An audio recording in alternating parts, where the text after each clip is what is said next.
그다음 이제 또 하나 최근에 논란이 된 거는 김건희 여사 관련해서 또 네네. 영상이 하나 공개가 되면서 논란이 많았는데 네. 이제 다 차치하고 뭐 네. 사실관계 어쨌든 이건 다 차치하고 이제 안보 전문가고 국방 전문가니까 예. 이게 과연 그러면 보안 예. 그다음에 대통령 부인이잖아요. 당시에 네. 이제 9월이니까 이미 취임한 이후에요. 여사죠. 그런 사람 개인이 어쨌든 접근해서 만나고 또 이렇게 몰래 카메라로 소위 예. 가지고 들어가는 것도 지금 전혀 알지 못했다는 거잖아요. 예.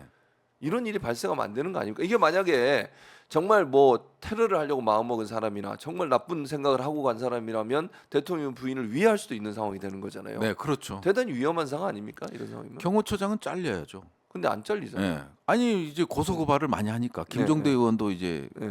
고소 당하고 저도 고발 당하고 음. 뭐 여기에 올인하는데 이게 안보적인 관점에서 말씀드릴게요. 예. 이게 가장 큰 원인은요. 뭐냐면 대통령실 이전이에요. 대통령실 이전이 만들어낸 네. 이게 나비 효과라고 해야 되나? 음. 대통령실 이전이 청와대 그냥 그대로 있었으면 예. 이런 일이 불거질 일도 거의 없고 없죠. 또 나라 망신 당할 일도 없는데 우선 거기에서 이제 가장 큰 문제가 있었고요. 예. 그 대통령실 이전으로 인해서 벌어졌던 일들이 뭐예요? 용산 그 무인기 침투가 그렇죠. 이제 있었죠. 대표적이고 네, 맞아요. 그 다음에 우리 정부에서는 강력하게 인간 정보다, 휴민트다. 네. 그 도청 사건, 대통령실 도청 사건이 있었잖아요. 네. 이제 우크라이나로 우리가 이제 무기 지원하는 문제와 관련된 도청 사건이 미국의 이제 NSA 예. 국가안보국 보고서가 이제 유출이 된 거 아니에요? 유출이 됐는데 그거 역시도 대통령실 이전. 이전과. 예. 그다음에 연관이고. 이제 영부인이라는 사람이 예. 근무하는 데에 음. 경호의 허술함. 그렇죠.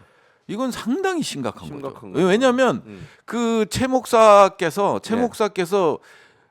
김건희랑 아주 가까운 사이는 아니란 말이에요. 그건 아닌 것 같아요. 네. 그리고 가까운 사이는 아니지만 이제 남북 관계를 의논하고 통일 전문가다 보니까 이제 예. 김건희 여사하고의 이제 접근이 이루어졌던 거고 음. 이 사람에 대한 인물 검증이 전혀 안 됐다. 안 된 거죠. 그냥 카톡으로 그냥 파카를 입은 걸 보냈을 때는 그냥 아예 답장도 안 했지만 뭐였죠? 그 명품이? 파우치백이었던 것 같아요. 아니 명품 이름이 뭐, 디올. 디올. 예. 저 엊그저께 알았는데 아 그래요. 네. 어찌됐든 이 디올 사진을 보내니 바로 만나자고 연락이 온 거 아니에요. 그러다 보니까 그런 사인이 대통령과 대통령 영부인이 거주하는 아크로비스타, 예. 그다음에 이제 이런 쪽에 들어왔다. 그것도 예. 이제 도청, 그 카메라를 가지고 가지고 왔다. 들어왔다. 이거는 상당히 심각한 건데 예. 그 심각성을 모르고 있는 것 같아요. 여전히. 음. 김건희나 대통령실이 여전히 모르고 있는 게 아닌가 그런 관점에서 봤을 땐 우리 대통령실은 이제 보안적인 측면에서는 경호적인 측면이죠. 보안 경호적인 측면에서는 믿을 필요가 없고 여전히 지금 민감한 정보가 줄줄 새나가고 있다. 뭐 이런 판단을 할 수 근데 있겠죠. 저게 사실은 최 목사라는 분이 예. 찍어서 공개돼서 그런 거지. 그러면 저런 형태로 예. 완전히 이제 공간에 들어가기 전까지 육참 공간을 이제 바꿔가지고 들어갔잖아요. 예.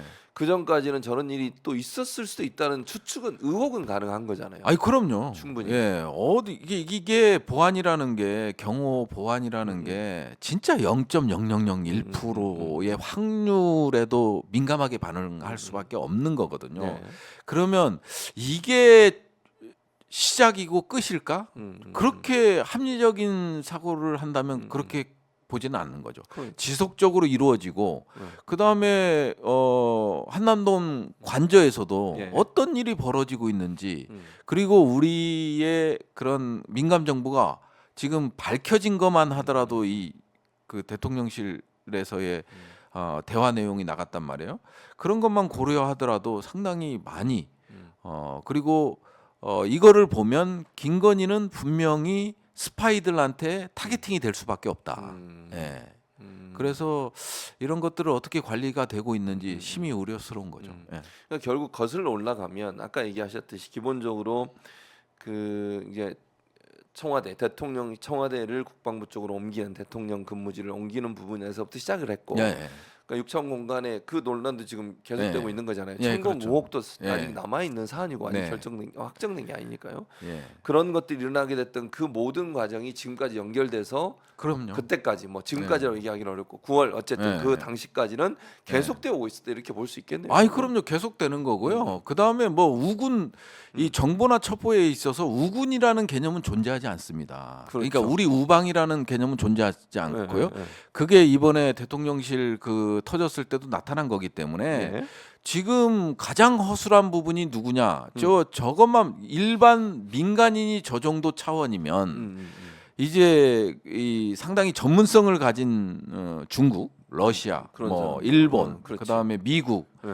정보 어, 기관 이런 예, 예. 기관들은 아주 그냥 손쉽게 지금 접근하고 있을 수밖에 있다는 없다고 거죠. 추정할 수 있는 거죠. 예. 그러면 뭐 저기 물론 9월이니까 지금 어떤지 모르지만 아니죠. 뭐 네. 그 9월이긴 하지만 이후에 대통령실 도청 사건도 나왔고 하기 음. 때문에 그거는 제가 봤을 땐 100% 도청이라든지 이런 것들 그다음에 감시라든지 이런 것들이 이루어진다고 단정을 하고 경호와 보안에 신경을 해야 써야 된다. 되는데 네. 그러면 지금도 새고 있다. 저는 그렇게 보여져요. 그러면 이 시점에서 어쨌든 이 경호 시스템이나 보안 점검을 다시 한번 해야 된다는 거군요. 전체적으로. 아니 뭐 보세요.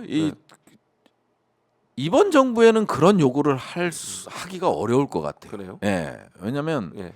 지금 대통령실 그 도청권과 관련돼서도 지금 나오는 게 도청권과 관련돼서도 나오는 게 지금 대통령실에서 공개적으로 인간 첩보라고 했거든요. 예. 인간 첩보는 스파이가 안에 있다라는 뜻이잖아. 그럼 간첩이 누구야? 김병주 의원이 그 얘기를 했던 거 아니에요. 예, 예. 근데 이제 그 논리를 갖고 가는 것보다는 그 워싱턴 포스트나 뉴욕 타임즈에는 그 보고서 원문이 나왔단 말이에요. 거기에 SI라는 표시가 있어요. SI 감마. 이게는 뭐냐면 예, 예. 신호 정보로 수집한 거다라는 거를 미국 언론에서 그 보고서를 가지고 인정했는데 우리는 사람이다. 사람이다라고. 차이가 근데 있네. 그렇게 발표하는 예, 예.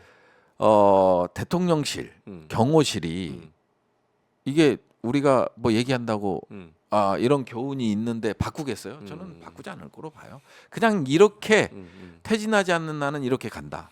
예. 그럼 그러니까 우리 정부는 왜 그렇게 발표를 했을까요? 그러면 그러니까 미국 언론과 다르게.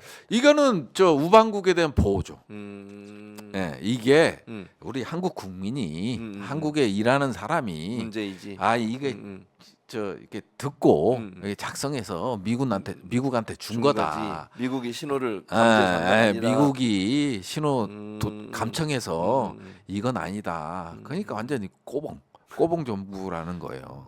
진봉이 아니라 꼬봉.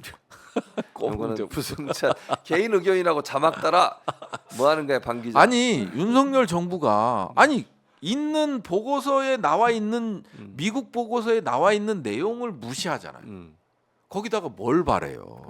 그러니까 이게 휴민트라고 한 거는 인간 정보라고 한 이유는 결국은 완전히 굴종하겠다. 그리고 조금이라도 우리 대한민국 국민이 미국을 안 좋게 보는 걸 싫어하는 거죠.